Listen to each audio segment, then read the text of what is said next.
Bonsoir, vous êtes les bienvenus dans la boîte à merveille. Vous êtes priés de vous abonner à ma chaîne et de cliquer sur la cloche pour recevoir les prochaines vidéos.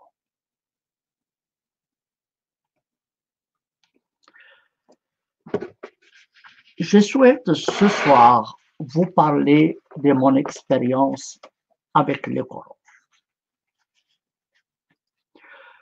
Beaucoup de mes auditeurs me posent la question pourquoi je m'intéresse au Coran.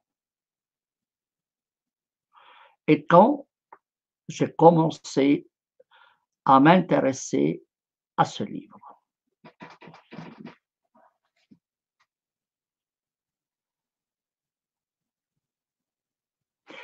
J'ai fait mes études primaires dans une école gouvernementale en Cisjordanie. C'était une école mixte, chrétien et musulman.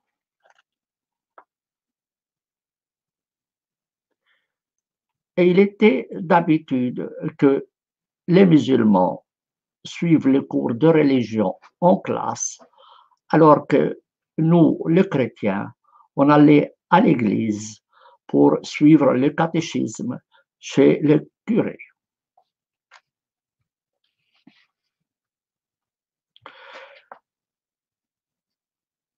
Dans cette école, tous les étudiants, tous les élèves devaient lire des textes du Coran ou des récits de Mahomet dans le cadre de l'enseignement de la langue arabe. Mais il n'y avait jamais un seul verset de l'Ancien ou du Nouveau Testament dans ces cours. Ce qui fait que nous connaissons en tant que chrétiens quelque chose sur l'islam, alors que les musulmans ignorent tout du christianisme.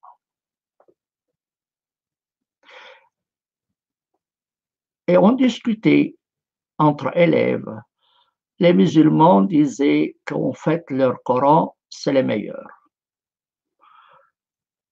Et nous, les chrétiens, on disait aussi que nos livres sacrés, l'Ancien Testament et le Nouveau Testament, étaient meilleurs que le Coran.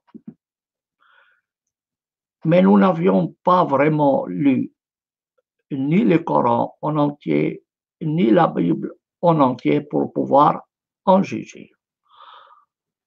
Tout simplement, on défendait chacun sa propre religion. Je suis né dans une famille chrétienne. C'était normal que je défende ma religion. Et mes amis musulmans étaient nés dans des familles musulmanes. Il était normal qu'ils défendent leur religion.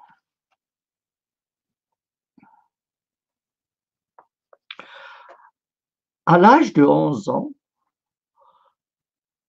j'ai été envoyé dans le séminaire latin de Béjala. C'est une école interne qui préparait les élèves durant 12 ans pour les consacrer par la suite comme prêtres. Mes parents, c'était des très simples gens. On dormait 10 dans une seule chambre, par terre. Quand je suis allé dans ce séminaire, c'est tout en face de Bethléem, c'était la première fois que je voyais un lit. Nous, on dormait par terre. Et ma première remarque était, mais pourquoi ce lit a 4 pattes comme une vache? Et tout le monde riait de moi. C'était la première fois donc que je voyais un lit. et que je dormais dans un lit avec 4 pattes comme une vache. Et à minuit, je suis tombé du lit.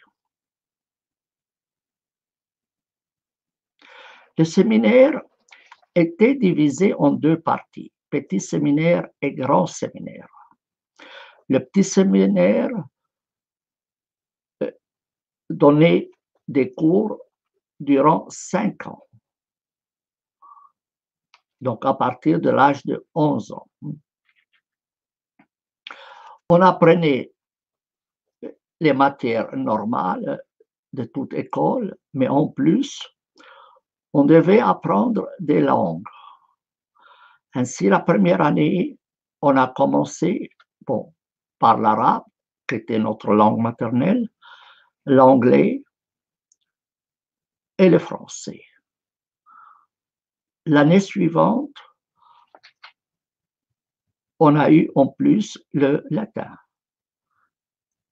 Et la troisième année, on avait aussi l'italien. Ce qui fait qu'on apprenait 5 langues, arabe, anglais, français, latin et italien. Durant ces 4 années, on n'a jamais entendu parler du Coran. Après la fin de la 5e année du petit séminaire, on était transféré au grand séminaire dans lequel on étudiait 3 ans de philosophie et 4 ans de théologie. Et tenez-vous bien, des jeunes palestiniens apprenaient la philosophie et la théologie en latin. En latin.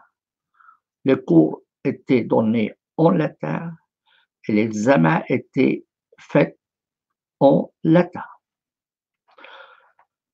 J'ai étudié dans le petit séminaire pendant 4 ans. J'étais presque toujours le premier de la classe. Vers Noël, le séminaire nous a envoyés dans nos familles pour passer 15 jours de vacances. Je suis donc parti chez mes parents, dans mon village lointain. Et le directeur du séminaire m'a remis une lettre que je devais donner au curé de paroisse. J'ai eu la curiosité d'ouvrir la lettre. Et la lettre disait ceci. Donc, elle était adressée au curé de ma paroisse. Cette lettre disait: cet enfant n'est pas normal, garde-le dans le village. Cet enfant n'est pas normal, garde-le dans le village. Bon, et ainsi a pris fin mon rêve de devenir curé. Ma pauvre famille était très troublée. Elle estimait que si je devenais curé, eh bien, au moins ma pauvre famille était élevée dans le rang social. Et maintenant, leur projet est tombé à l'eau. J'étais l'aîné des garçons. On était 8, 2 filles et 6 garçons. Le problème, c'est que l'école du séminaire n'était pas reconnue par le gouvernement. Ce qui fait qu'aucune école gouvernementale ne pouvait m'accepter pour continuer mes études.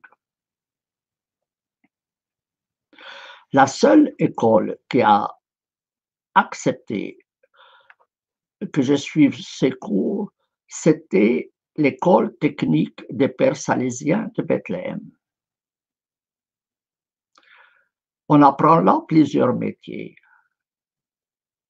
et je me suis décidé à apprendre le métier de couturier, tailleur. Malgré moi, en fait, j'avais envie de poursuivre mes études. Mais malheureusement, le certificat du séminaire n'était pas reconnu par le gouvernement. J'ai fait mes 3 ans d'études comme couturier et j'en suis sorti diplômé. J'ai travaillé pendant 2 ans dans un atelier de couture à Génine, où j'ai gagné à peine de quoi me nourrir.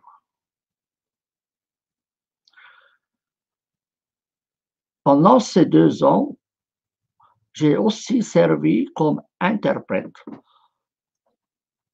à la Croix-Rouge internationale. La Croix-Rouge internationale visitait les familles des prisonniers, leur rapportait des nouvelles. Et je devais accompagner le délégué de la Croix-Rouge internationale pour lui traduire de l'arabe en français, du français en arabe.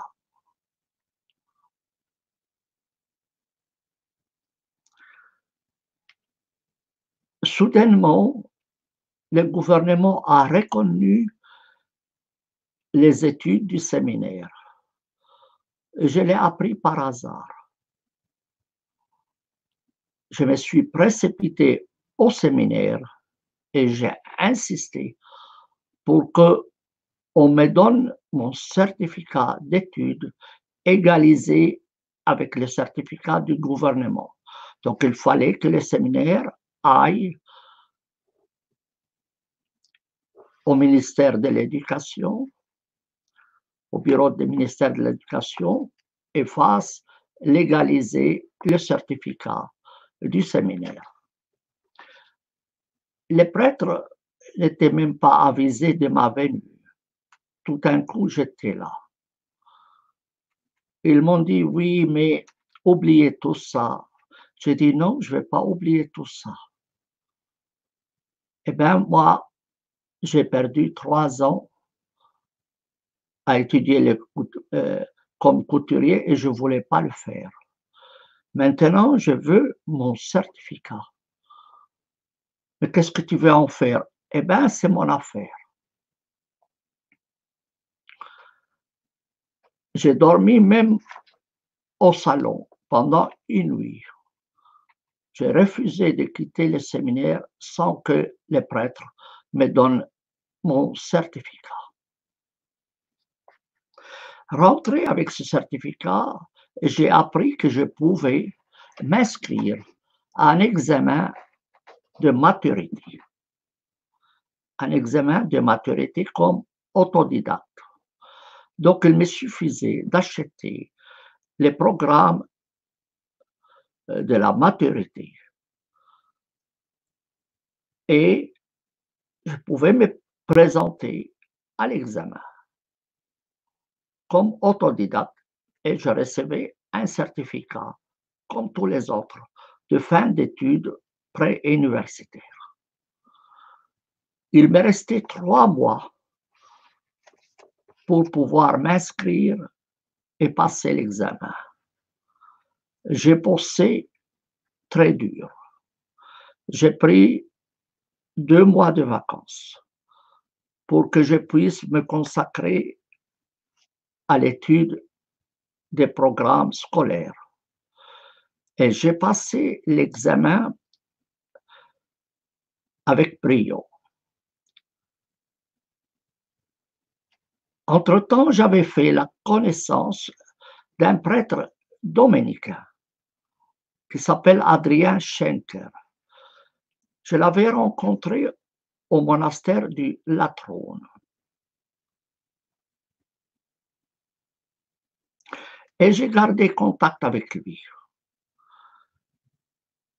Et lorsque j'ai pu m'inscrire à l'examen, je lui ai écrit en lui disant j'aimerais bien poursuivre mes études, mais mes parents sont pauvres et nous n'avons pas d'université en Cisjordanie. Qu'est-ce qu'il m'a conseillé? Il me dit, il n'y a aucun problème. Je veux te trouver une bourse d'études pour venir étudier en Suisse. C'était la grande surprise. Quoi? Moi, aller en Suisse étudier? C'est pas possible. Je me suis renseigné, mais qu'est-ce que signifie une bourse? Je ne savais même pas qu'est-ce que c'est une bourse. Il m'a expliqué qu'en fait, on m'offrait une chambre, la nourriture, et puis les frais de l'université et quelque argent de poche. J'étais aux anges. J'ai d'ailleurs obtenu la bourse avant d'avoir obtenu le résultat de mes examens de maturité. À peine j'ai eu mon certificat, donc je me suis préparé pour venir en Suisse. C'était en 1970, fin 1970. Entre-temps, est arrivé un petit événement. Pendant que je revenais chez mes parents de Bethléem, passant par Jérusalem, je me suis arrêté devant un kiosque pour acheter un exemplaire du Coran. C'était mon premier exemplaire du Coran. Arrivé au village, j'ai pris ce livre, suis allé dans la colline, me promener parmi les oliviers pour lire le Coran. Mais je n'en ai rien compris. J'étais très surpris. Quoi? C'est le livre dont on parle, qu'il est extraordinaire. Comment se fait-il que je ne le comprends pas? Mais rien à faire. J'ai tourné les pages à gauche, à droite pour comprendre. J'étais très surpris de ce livre, qui n'a ni queue ni tête. Je suis rentré de cette promenade,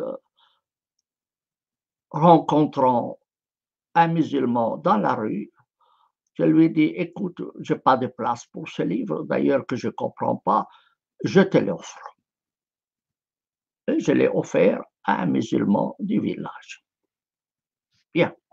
Je suis venu en Suisse en 1970. J'ai fait mes études de droit. J'étais un des deux qui ont fini les études de licence en 7 semestres. Moi,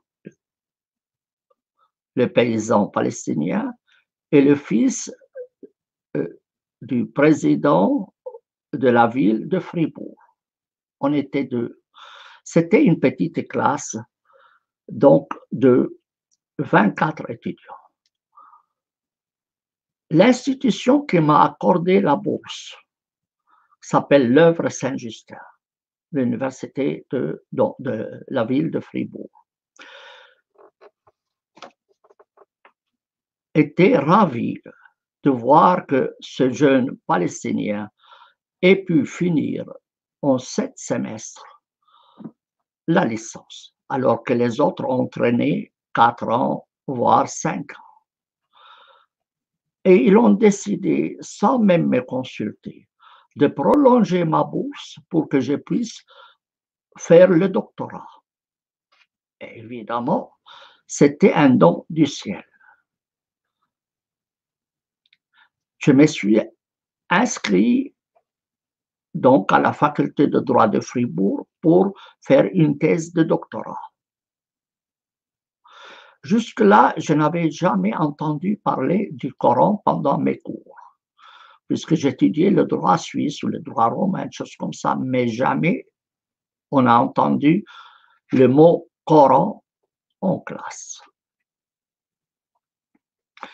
Je me suis inscrit donc pour le doctorat et j'ai choisi comme thème le statut des non-musulmans en pays d'islam, cas de l'Égypte. Donc, je voulais faire une thèse de doctorat sur la situation juridique des chrétiens ou des non-musulmans en Égypte. Et en même temps, je me suis inscrit au diplôme de sciences politiques à l'Institut de hautes études internationales de Genève pour obtenir un diplôme. J'ai estimé que les études de droit étaient trop sèches et qu'il fallait quand même que j'aie une formation en sciences politiques. Et j'ai eu la chance de fréquenter donc les cours de l'Institut de hautes études internationales pendant 16 mois et j'avais comme collègues des diplomates suisses, puisque la Suisse enseigne ses diplomates pendant une année dans cet institut. Et j'ai fait comme recherche de fin d'études un ouvrage intitulé Le droit des peuples à disposer d'eux-mêmes selon la doctrine marxiste-léniniste et la position soviétique. Pourquoi je l'ai fait dans ce domaine? C'est parce que l'Union soviétique était pratiquement un des rares pays qui soutenait la Palestine. Et je voulais savoir qu'est-ce qu'ils comprennent par le droit des peuples à disposer d'eux-mêmes. Et je l'ai publié à la fin, l'année passée, chez Amazon. On peut commander cet ouvrage chez Amazon. Le choix de ma thèse de doctorat, donc les non-musulmans en pays d'islam, cas de l'Égypte, était aussi lié au fait que je suis chrétien. Et je voulais savoir quel est mon statut dans la communauté musulmane parmi laquelle je vis. Et les Palestiniens disaient qu'ils voulaient en fait créer un État laïque et démocratique. C'était les discours adressés à l'Occident. Et la question que je me posais, supposons que l'Égypte soit la Palestine. Que faut-il faire pour que l'Égypte devienne un État laïque? C'était l'idée donc derrière le sujet de ma thèse de doctorat. Le problème, c'est qu'en Suisse, il n'y avait pas un seul ouvrage de droit en langue arabe ou sur l'Égypte. Alors, comment voulez-vous faire une thèse de doctorat en droit sur les non-musulmans en Égypte alors qu'il n'y a même pas d'ouvrage en Suisse? Je me suis alors décidé d'aller pendant une année au Caire pour faire des recherches dans ces facultés et les centres de recherche. Je n'avais jamais mis les pieds en Égypte, mais je me dis, je n'ai pas d'autre choix, il faut que j'aille en Égypte. Et un jour, pendant que j'allais au réfectoire, dans le foyer où je vivais, j'ai vu deux Coptes, un homme et une femme, qui prenaient le petit déjeuner. Je les ai salués, m'ont informé qu'ils étaient égyptiens et ils m'ont demandé si je connaissais l'Égypte. Je dis non, mais que je vais y aller dans 2 semaines. Et qu'allez-vous faire là-bas? M'ont-ils demandé. Je vais faire des recherches pour ma thèse de doctorat. Ils m'ont demandé, vous connaissez quelqu'un en Égypte? Je dis, les seuls que je connais en Égypte, c'est les bons dieux. Ils ont ri. Je dis, où est-ce que vous allez loger? J'ai aucune idée. J'irai et je chercherai. Ne vous faites pas de soucis. Nous avons une chambre que nous pouvons vous louer. J'étais de nouveau très ravi. La Providence avait tout prévu pour moi. Effectivement, 2 semaines après, j'ai pris l'avion pour le Caire. Et je me rappelle le chauffeur de taxi qui m'a mené le soir de l'aéroport du Caire à Héliopolis, puisque j'habite là, cette famille se trouvait à Héliopolis, c'est tout près du Caire, m'a dit que la première chose que je devrais faire en entrant dans ma chambre, c'est de me raser la barbe. Et pourquoi? Ma barbe ne vous plaît pas? Elle m'a dit, ben, vous ne connaissez pas les nouvelles de l'Égypte? Quelles nouvelles? Je dis, oui, Sadat attrape tous les barbus et les jette en prison. Parce qu'il avait des problèmes avec les milieux islamistes. C'était fin 76. J'ai réfléchi un peu, je lui ai dit, eh bien, je ne vais pas la raser. Il me dit, pourquoi? Vous êtes fou ou quoi? Vous voulez atterrir en prison? J'ai dit, non, mais moi, j'ai mes preuves avec moi. Il me dit, quelles preuves? J'ai dit, oui, s'ils vont m'attraper comme fondamentaliste musulman, je veux leur dire que je suis chrétien et je ne suis pas circoncis, je vais le leur montrer. Le chauffeur a bien ri. Il m'a dit, dans ce cas-là, gardez-le bien avec vous, ne le laissez jamais dans votre chambre. C'était une histoire assez comique qui m'a quand même montré qu'il y avait des tensions religieuses en Égypte. Pendant mon séjour d'une année au Caire, j'ai rencontré une quarantaine de personnalités importantes. J'ai fait d'ailleurs des vidéos sur ces rencontres. Je me suis aussi inscrit à la faculté de droit du Caire. Et j'allais souvent rencontrer le doyen de la faculté de droit de Ain Shams, Héliopolis, qui était un homme très sympathique, un musulman, qui enseignait le statut des non-musulmans, le statut personnel des non-musulmans en Égypte. C'était la matière à laquelle je voulais écrire. Il me recevait toujours avec beaucoup d'amitié et de sympathie. J'ai appris par la suite, malheureusement, qu'il est mort dans un accident de voiture. Paix à son âme. Pendant ce séjour au Caire, j'ai rencontré une personne qui s'appelle Mahmoud Mohammed Khalafallah, dont je vous ai parlé d'ailleurs dans une de mes vidéos, qui lui était connaisseur du droit musulman. Il avait fait une thèse de doctorat d'ailleurs sur le Coran, sur les récits dans le Coran, les histoires dans le Coran, mais qui avait soulevé beaucoup de problèmes. Et pour finir, sa thèse de doctorat a été refusée. Bien. Donc j'ai été rencontrer ce monsieur et je lui ai posé la question, mais écoutez, moi je suis obligé de lire le Coran pour pouvoir rédiger ma thèse de doctorat. Je dois étudier le Coran et le droit musulman, que je n'avais jamais étudié auparavant, mais que j'avais des difficultés à comprendre le Coran. Et je lui ai demandé s'il avait un conseil à me donner. Et il me dit, il faut lire le Coran à l'envers. Et pourquoi à l'envers? Il me dit, parce que le Coran n'est pas classé par ordre chronologique.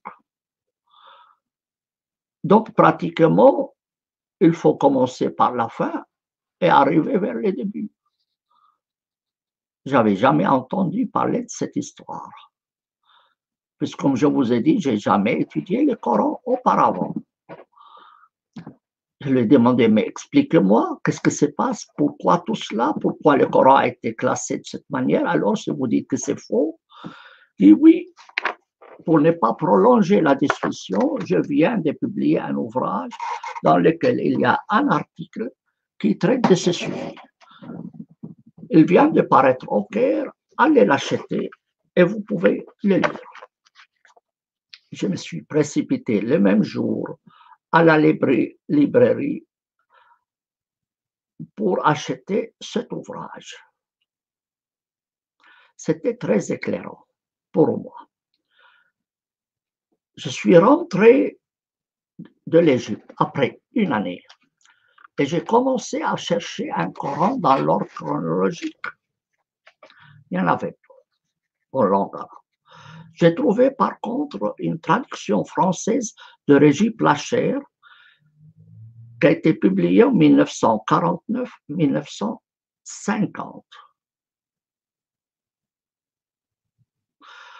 Il avait classé donc les chapitres du Coran dans l'ordre chronologique selon sa manière de voir, en suivant surtout les instructions du grand historien du Coran, le fameux allemand Nöldeker. Malheureusement, Placher a renoncé à cette manière de publier le Coran et il est revenu à l'ordre habituel qu'on trouve dans les librairies et les bibliothèques, sans dire la raison pour laquelle il a changé d'avis. Probablement, la première édition était mal vendue. Probablement. Bref.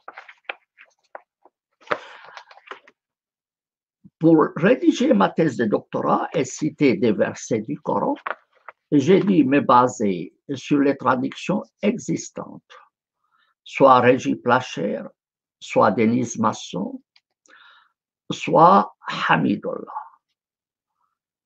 Mais j'avais beaucoup de difficultés à m'assurer que ces traductions sont correctes. Alors, chaque fois, je devais aller vérifier l'original arabe pour voir si les traductions sont fidèles ou pas. Bien.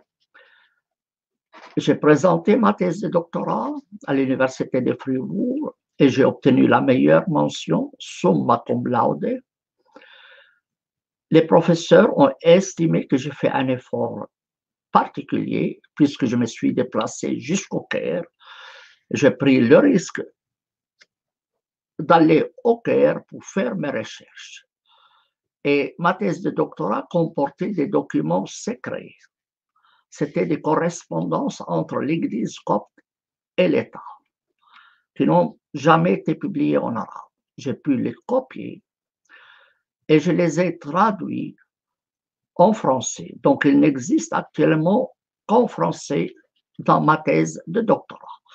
Vous trouvez le lien de cette thèse de doctorat sous cette vidéo. Elle est disponible chez Amazon. La faculté de droit de Fribourg m'a accordé en outre le prix de la meilleure thèse de doctorat de l'année. Évidemment, pour un paysan qui reçoit une thèse de doctorat summa cum laude et ensuite le prix de la meilleure thèse, c'était quelque chose de rêve. On m'a payé à ce moment-là 1000 francs suisses. C'était pas trop, mais bon, c'était très bien pour quelqu'un qui vivait avec quelques sous d'argent de poche. Et je me suis dit, bien, cet argent, je vais l'envoyer à mes parents pour les aider. Puisqu'ils ont accepté que je vienne en Suisse, eh bien, ils se sont privés de ma présence chez eux. Et c'est des pauvres gens. Donc, je me suis dit, ce prix, je le dois à eux. J'en ai juste pris, je crois, 2 francs pour acheter une bière que j'ai bu.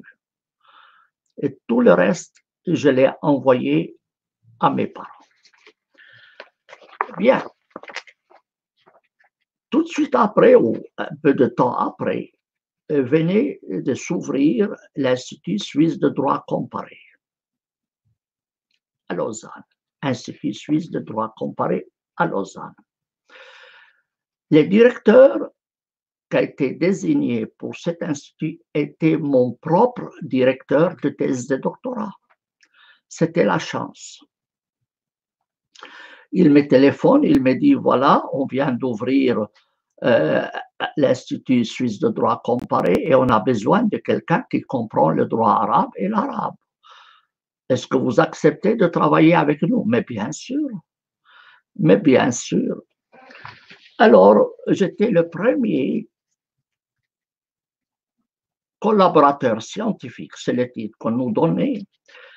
J'étais fonctionnaire fédéral, puisque l'Institut était fédéral, responsable du droit arabe et musulman dans un institut qui n'avait pas un seul livre d'arabe. Pas un seul livre d'arabe. Vous imaginez l'histoire. J'ai dit oui, mais cher directeur, je suis responsable du droit arabe et musulman et il n'y a pas de livre arabe. Ça a l'air plutôt d'une rigolade. Et il me dit, mais qu'est-ce que vous proposez?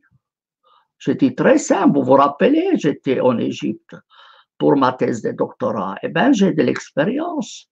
Je peux aller au Caire, j'achète des livres et je les ramène. Ah, vous acceptez de faire ce travail? Mais bien sûr.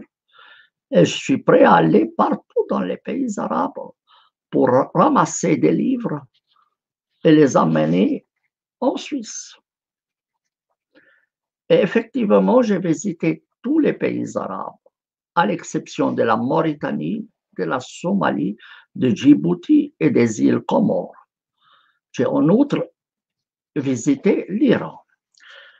Et au bout de 29 ans de travail à l'Institut suisse de droit comparé, j'ai créé la collection de droit arabe et musulman qui est la meilleure en Europe occidentale. De 0 livre à la meilleure collection de droit arabe et musulman en Europe occidentale. Bien. Mon travail consistait à donner des avis de droit aux tribunaux, aux autorités fédérales ou autres, même étrangers, à des avocats, à des privés, à des entreprises en rapport avec le droit arabe et musulman, en me basant sur les ouvrages que j'ai ramenés de ces pays. En outre, je devais participer à des colloques et présenter des recherches en rapport avec le droit arabe et musulman. Et c'est ainsi que j'ai rédigé de nombreux ouvrages. Aujourd'hui, j'ai à mon crédit 70 ouvrages. 70 ouvrages. Bon, j'ai terminé mon travail à l'Institut suisse de droit comparé en l'an 2009. Donc, de 1980 à 2009, travaillé à l'Institut suisse de droit comparé. Et là, donc, j'ai fait d'innombrables avis de droit pour les milieux que je vous ai indiqués. Après la fin de mon travail à l'Institut suisse de droit comparé, j'ai créé mon propre centre de droit arabe et musulman, qui fait exactement le même travail que je faisais auparavant. Mais je suis indépendant. Je ne dépends de personne. Donc, je peux m'exprimer en toute liberté, ce qui n'est pas toujours le cas lorsque vous travaillez dans une institution fédérale. Bien, pendant mon travail à l'Institut suisse de droit comparé, je me suis décidé à traduire le Coran en français. Parce que j'avais toujours besoin de citer des versets du Coran dans mes ouvrages ou dans mes articles consacrés au droit arabe et musulman. Au lieu d'aller chaque fois vérifier si la traduction correspondait à la version arabe, je me dis, je traduis tout le Coran et en plus, je l'ai fait par ordre chronologique. J'ajoute les variantes du Coran, j'indique les versets abrogés et abrogeants et les sources juives et chrétiennes du Coran, puisque 80% du Coran provient de la tradition juive et 10% de la tradition chrétienne. Et ainsi, j'ai pu faire une traduction française du Coran que voilà. Une fois que j'ai fait ma traduction française du Coran, j'avais toute la peine du monde à la publier. Je l'ai envoyée à 40 éditeurs en France, en Belgique et en Suisse.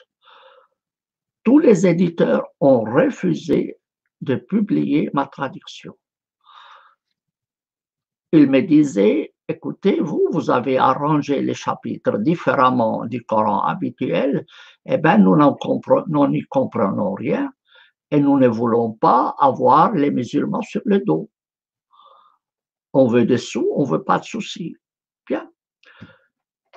Heureusement, j'ai fait la connaissance d'un éditeur, AVV, les éditions de l'Air, qui lui a accepté de me publier donc ma traduction française du Coran. La traduction était prête, fin prête, PDF, puisqu'il ne comprend pas l'arabe, il ne pouvait pas les composer, et voilà comment elle se présente, texte arabe et texte français en face, et même en couleur, s'il vous plaît, lorsqu'il fallait en couleur, etc., annotation. Donc, je me suis donné beaucoup de peine pour la mise en forme du Coran. Et un beau jour, l'éditeur me contacte, il me dit, c'est parfait, on peut le tirer. Tout simplement, me dit-il, j'ai fait une petite modification pour la couverture. Quelle modification? Eh bien, j'ai ajouté sur la couverture Mahomet. Je dis, et pourquoi? Parce que moi, dans mes catalogues, je mets les auteurs dans la liste, l'index des auteurs. Et puis, évidemment, comme l'auteur du Coran, c'est Mahomet, je dis, il faut mettre le nom de l'auteur. Je dis, non, s'il vous plaît, ne faites pas cela. Parce que les musulmans considèrent Mahomet comme prophète, mais pas comme l'auteur du Coran. Il me dit, mais qui est l'auteur du Coran alors? Je lui dis, écoutez, les musulmans estiment que l'auteur du Coran, c'est le bon Dieu. Il a commencé à rire. Et il me dit, mais vous êtes sérieux? Les musulmans croient que le Coran est un livre de Dieu? Je dis oui. Et vous croyez à cela? Je lui dis, moi je ne crois pas. Mais c'est ce qu'il croit. Dites donc, il me dit, dans ce cas-là, on peut mettre Mahomet. Je dis, ah non, s'il vous plaît, ne mettez pas Mahomet, vous allez nous créer des problèmes pour rien. Considérez-le comme un livre anonyme. On a discuté longtemps au téléphone. J'étais un peu malade. Il a senti cela. Il me dit, bon, je vais passer outre. Je ne vais pas mettre Mahomet sur le Coran pour ne pas nuire à votre santé. Et l'ouvrage, effectivement, est sorti aux éditions de l'Air. C'est la première édition. On a suivi une deuxième, mais éditée chez Amazon, et une troisième actuellement. Bien. Un jour, je me trouvais à l'université de Fribourg, à côté du porte-parole de la mosquée de Genève et de l'imam de la mosquée de Genève. Le porte-parole s'appelait Wardiri et lui-même s'appelait Youssef Ibrahim.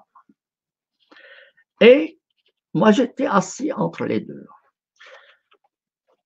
Et les deux m'ont demandé s'ils pouvaient acheter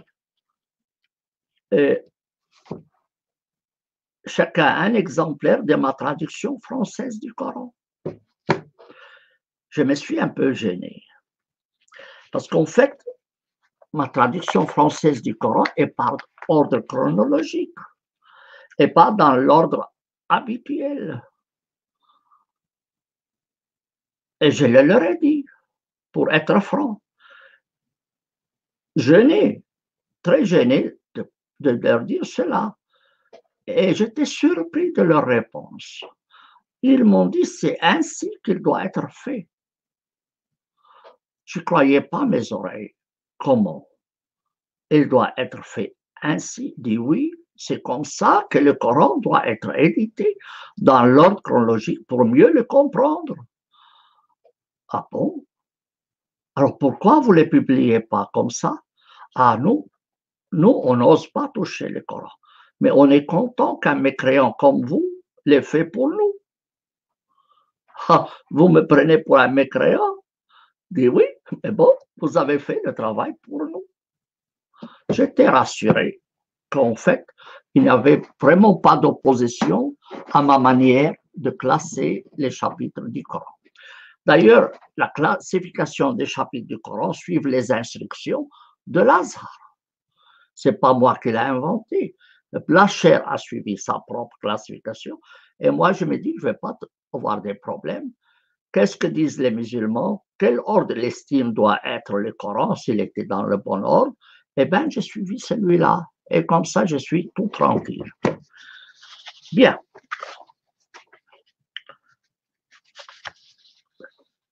Après avoir traduit le Coran en français, je me suis décidé aussi de le traduire en italien et en anglais, toujours dans l'ordre chronologique.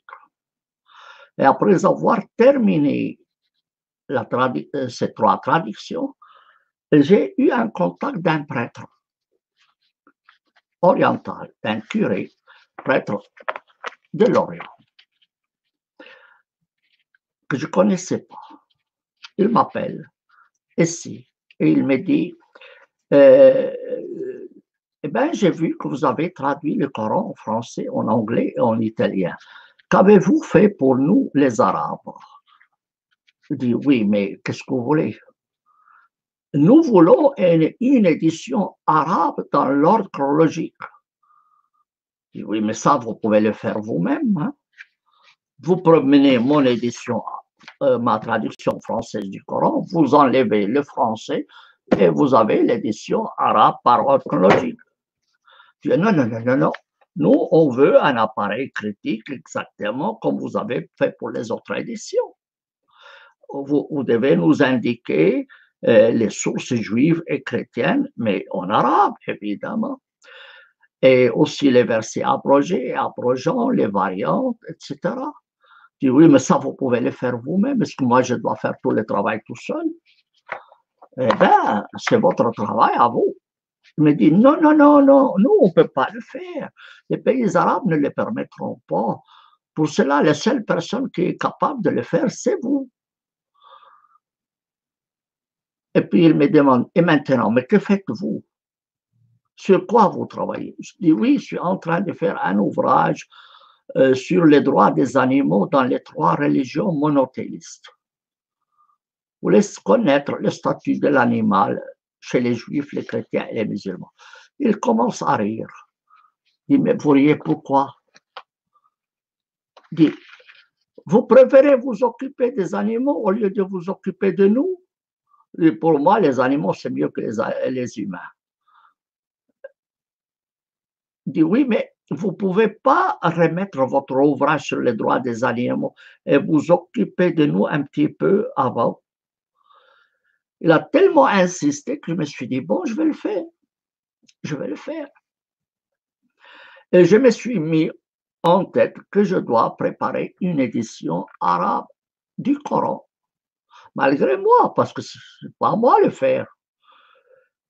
Et comme je travaille tout seul, je me suis dit, oui, chaque fois que je progresse un petit peu dans ce travail, je me dis, si demain je passe dans la rue et puis pour une raison ou une autre, une voiture m'écrase, et bien tout mon travail est perdu.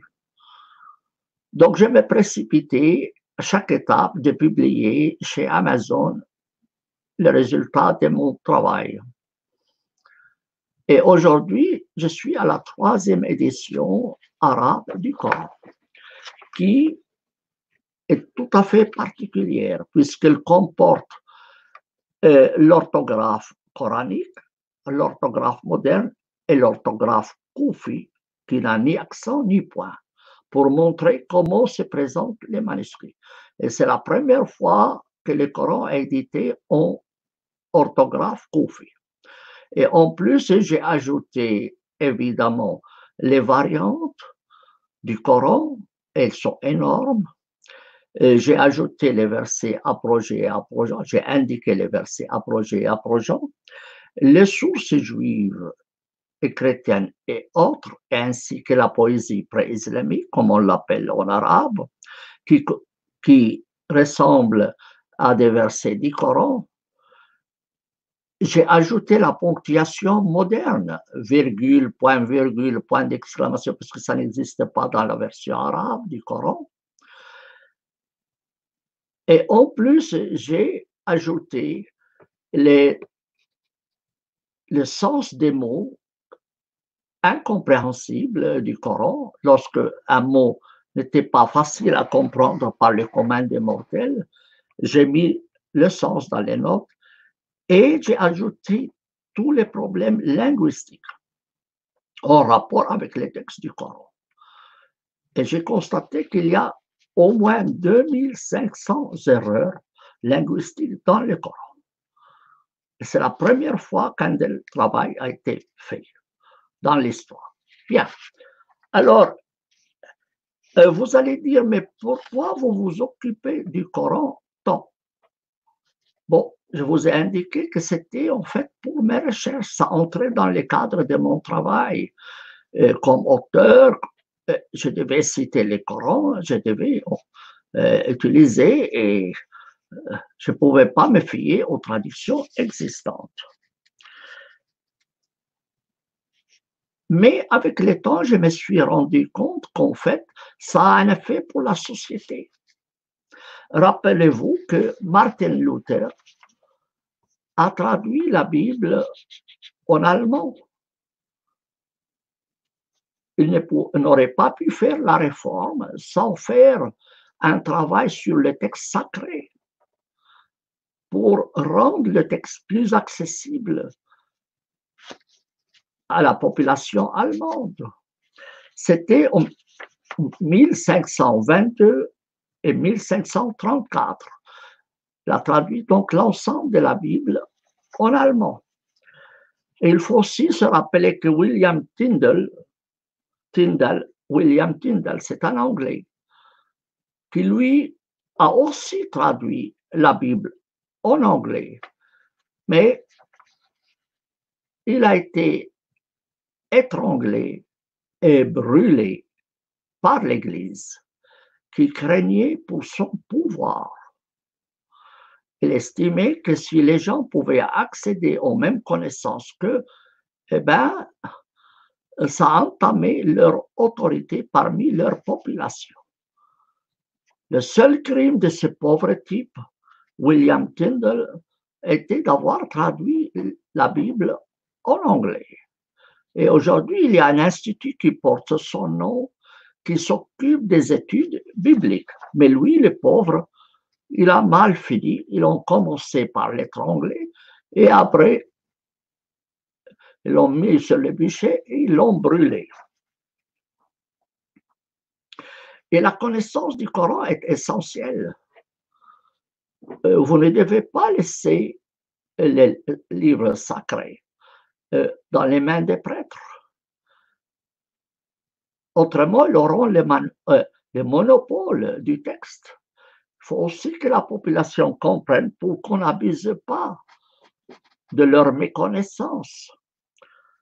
Et je me rappelle un jour, j'ai donné une conférence aux États-Unis sur la circoncision. Après la conférence, un Sénégalais s'est précipité sur moi, tremblant, plein de colère. Il me dit, vous avez attaqué l'islam, vous avez attaqué la circoncision. Mais il était très en colère contre moi. Que faire? Je lui dis, écoute, calme-toi, on va discuter. Ah, discuter de quoi? Me dit-il. Vous nous avez attaqués. Je dis, écoutez, petite question. Pouvez-vous m'expliquer que dit le Coran sur la circoncision? Il était troublé. Il réfléchit, puis il dit, eh bien, je ne le sais pas. Elle me demande si je connaissais le Coran. Je dis, oui, je connais le Coran, je l'ai étudié, j'ai même traduit le Coran. Alors, c'est lui qui me pose la question, et que dit le Coran sur la circoncision? Je dis, eh bien, au risque de vous décevoir, le Coran ne dit même pas un mot de la circoncision. Il me regarde avec les gros yeux comme ça, il dit, c'est pas vrai. Je dis, oui, c'est la réalité, le Coran ne parlait pas de la circoncision. Mais vous êtes sûr? Je dis, oui. Si vous ne croyez pas, téléphonez à qui vous voulez, demandez à vos imams, allez chercher dans le Coran, vous ne trouverez rien. Et tout d'un coup, ce Sénégalais s'est calmé. Il dit, bon, si le Coran n'en parlait pas, on peut discuter librement. Si je ne connaissais pas le Coran, comment aurais-je pu calmer ces personnages qui auraient peut-être pu me nuire physiquement?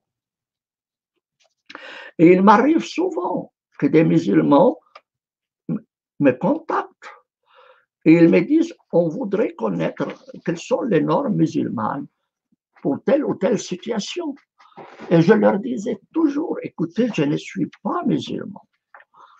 Et ils me rétorquaient, mais vous connaissez l'islam. Donc, on veut votre avis. Je dis, oui, mais il y a des imams, des cheikhs, allez, adressez-vous à eux. Je dis, non, non, non, on a plus confiance en vous que dans les cheikhs. On n'est pas sûr qu'eux nous disent la vérité. Et je reçois chaque semaine des questions comme ça. Eh bien, si je peux rendre service, pourquoi pas? Pourquoi pas? La connaissance est une lumière. Il faut soulager la souffrance des gens. Et on a le devoir d'informer quand on connaît quelque chose. Ce n'est pas parce que je ne suis pas musulman que je peux me dispenser de donner des indications à des musulmans qui me les sollicitent. J'ai toutes les peines du monde à me libérer de leurs demandes. Eux insistent, vous les jetez par la porte, ils vous entrent par la fenêtre. Mais allez demander au cheikh, non, non, non, non, on veut votre point de vue à vous. Après tout, vous n'êtes pas obligé de les suivre, on voudrait entendre qu'est-ce que vous en pensez. D'ailleurs, un peu presque par plaisanterie, je fais un programme intitulé Le Moufti des pays européens, où je prends les questions et j'y réponds en tant que Moufti. Mais un Moufti, ça veut dire c'est quelqu'un qui répond aux questions. Ce n'est pas aussi magique que ça. Mon travail à l'Institut suisse de droit comparé était de faire les Mouftis. Rien que ça. Vous voyez, donc, il ne faut pas vous surprendre. L'important du Moufti, c'est qu'ils connaissent des choses que vous ne connaissez pas. C'est un répondant. C'est un répondant. Il y a des gens qui pensent que moi, j'étudie le Coran parce que je voudrais devenir musulman. Mais pas du tout. Moi, j'ai une croyance tout à fait particulière de la religion. Je ne crois pas à la révélation. Ni la Bible, ni l'Évangile, ni le Coran ne sont des livres révélés. Ce sont des livres humains. Mais n'empêche, je les respecte en tant qu'œuvre humaine. et pas en tant que livres sacrés. Je les appelle d'ailleurs des sacrés livres. Et, et je demande à mes étudiants, puisque j'ai enseigné le droit musulman et arabe dans des facultés en Italie, en France et en Suisse comme professeur invité. J'ai d'ailleurs le titre de professeur des universités de la France. Donc, pour vous dire, bien, j'exige d'eux qu'ils lisent l'Ancien Testament, le Nouveau Testament et le Coran, ainsi que Mille et une nuits. Et s'étonnent. Je dis oui, ça fait partie de l'héritage de l'humanité. Et voyez-vous, un médecin s'est mis 7 ans à étudier les maladies. C'est pas parce qu'ils aiment les maladies, non. C'est pour pouvoir soigner les malades. La connaissance du Coran est essentielle si vous voulez changer la société arabo-musulmane, voire trouver des solutions aux problèmes posés par les musulmans dans les pays occidentaux. Vous voyez? Donc, il ne faut pas négliger les livres sacrés et laisser le monopole au milieu religieux, qu'ils soient chrétiens, juifs ou musulmans. Martin Luther voulait rendre la Bible accessible au peuple. Et William Tyndale, qui a été là étranglé et brûlé, voulait que les paysans puissent la Bible comme le lit l'évêque. Ce qui effrayait évidemment l'évêque, il va perdre son autorité. Et ça serait une immense erreur que de laisser le monopole des livres sacrés au milieu religieux, qui abusent de leur pouvoir et exploitent l'ignorance des gens. Vous voyez? Donc voilà pourquoi moi je m'occupe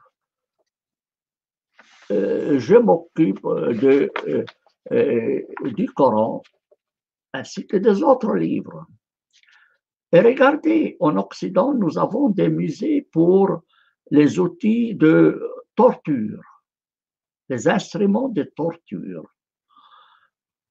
Il y a des musées en Europe consacrés aux instruments de torture.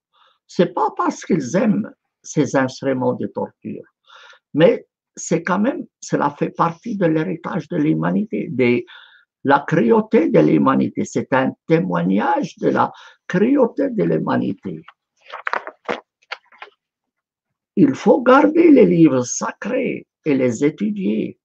D'ailleurs, on a la stèle de Hammurabi, le grand législateur babylonien, qui se trouve au musée du Louvre. Et gare à vous si vous allez la détruire, vous aurez des problèmes avec les autorités françaises. Il faut garder l'héritage de l'humanité. J'ajouterai quelque chose d'important aussi. C'est que les musulmans, les chrétiens et les juifs estiment que la Bible, l'Ancien Testament, le Nouveau Testament ou le Coran sont la parole de Dieu. La parole de Dieu. C'est une bêtise. C'est une bêtise. Il n'y a pas de livre de Dieu. Chaque livre est un livre écrit par des humains. Mais malgré cela, une grande partie de l'humanité croit qu'effectivement les livres sacrés sont des livres révélés par Dieu. Pour cela, il faut garder l'Ancien Testament, le Nouveau Testament et le Coran comme preuve de la stupidité de l'humanité. Un jour, les gens cesseront de croire à de telles stupidités et les psychologues devront retourner à ces ouvrages pour voir comment l'humanité a pu être idiote à ce point. Donc, c'est un texte archéologique important, témoignage de l'époque, exactement comme les instruments de torture dans les musées, ou comme la stèle de Hammurabi au Louvre. Vous voyez bien. Donc, moi-même, je m'occupe beaucoup du Coran. Ça fait partie de ma culture. Mais ce n'est pas parce que je vais devenir musulman. Même si on me donnerait une montagne en or, je ne deviendrai pas musulman. Et plus j'étudie l'islam, plus je m'en éloigne. J'ai fait d'ailleurs des vidéos allant dans ce sens. Pourquoi je ne deviens pas musulman? Vous pouvez y revenir. Ce n'est pas le sujet de cette intervention. Je remercie ceux qui ont suivi l'enregistrement de cette vidéo, puisque il y a plusieurs personnes qui font des commentaires pendant que je parle. Je ne vais pas répondre à leurs commentaires pour ne pas prolonger cet enregistrement. Je viens d'ailleurs de faire un enregistrement similaire en langue arabe et j'ai fait l'effort de le traduire pour vous en français, à la demande de certains des auditeurs. Donc, c'est à vous après de distribuer cette vidéo autour de vous si vous estimez qu'elle pourrait être utile pour les uns ou les autres. N'oubliez pas de vous abonner à ma chaîne et de cliquer sur la cloche pour recevoir les prochaines vidéos. Merci pour ceux qui m'ont suivi pendant l'enregistrement et ceux qui verront cette vidéo par la suite. Bonne soirée et bonne nuit et à la prochaine vidéo.